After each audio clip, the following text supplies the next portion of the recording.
జనాలకి దేశంలో పడిపోతున్న జననాల రేట్లో ఒక స్పెషల్ ఏంటయ్యా అంటే వచ్చే 40 ఏళ్లలో 170 కోట్లకి చేరుతుందట. ఇప్పుడు 146 కోట్లు ఉంది. 40 ఏళ్ళకి 170 కోట్లకి చేరుతుంది. అయితే ఆ తర్వాత నుంచి డౌన్ అవుతుంది భారతదేశ జనాభా అన్నటువంటిది వీళ్ళు లెక్క కడుతుంది. 40 ఏళ్ల తర్వాతన ఇప్పుడే వీళ్ళ దిక్కుమాలిన అంచనాలు ఎందుకు? ఎందుకంటే ఇదివరకటి రోజుల్లో జనాభా తగ్గుతుందంటే చచ్చినా నమ్మేవాళ్ళు కాదు. జనాభా తగ్గించాలని చెప్పి రూల్స్ పెట్టారు. ఇద్దరు పిల్లల కంటే ఎక్కువ కనకూడదు, కంటే అవి తీసేస్తాం ఇవి తీసేస్తాం, ఎన్నికల్లో పోటీ చేయడానికి అర్హత లేదు, ఇట్లాంటి 1,00,000 రూల్స్ పెట్టారు. చివరికి గవర్నమెంట్ కార్యాలయంలో సెలవులు ఇవ్వకుండా ఏడిపించడం ఇట్లాంటి.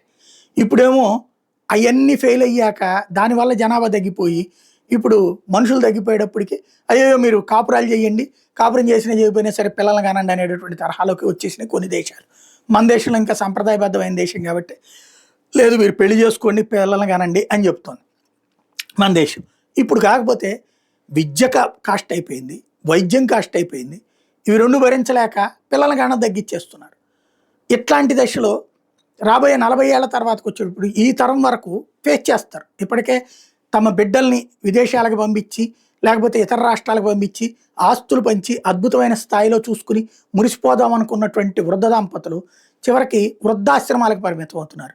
తమ తల్లిదండ్రులు వృద్ధాశ్రమానికి పరిమితం చేసి తమ బిడ్డల్ని గొప్పగా చూసుకుంటున్నటువంటి మహానుభావులకి రేపు పొద్దున్న తమ బతుకులేంటి, వాళ్ళు ఇంతే కదా. అప్పుడు వాళ్ళ దగ్గర పెరుగుతున్నటువంటి పిల్లలు భవిష్యత్తులో అప్పుడు ఏమన్నా సంస్కారం నేర్చుకుంటారేమో. అప్పుడు అమ్మా నాన్నల్ని మనం చూసుకోలేదు సరిగ్గా, మన అమ్మా నాన్నలు వాళ్ళ అమ్మా నాన్నలు సరిగ్గా చూసుకోబోయేటప్పటికి మనం తీసుకెళ్ళి వాళ్ళని వృద్ధాశ్రమాల్లో పడేసాం. రేపు పొద్దున మన బతుకులు వృద్ధాశ్రమం అయ్యేటప్పుడు ఇంతెందుకు కష్టపడటం, దానికంటే ఒక ఆప్యాయతలు పెంచుకుందామని మళ్ళీ మంచి రోజులు రావచ్చేమో. ఇదివరకు కనుక బెల్ బాటమ్ ప్యాంటులు బ్యాగీ ప్యాంటులు అంటే పాత సినిమాల్లోది, ఆ తర్వాత మళ్ళీ ఫ్యాషన్ అయినాయి. అట్లాగా తరం మారేటప్పుడు మార్పు ఉంటుంది. 40 ఏళ్ల తర్వాత మళ్ళీ జనాభా పెరగచ్చేమో.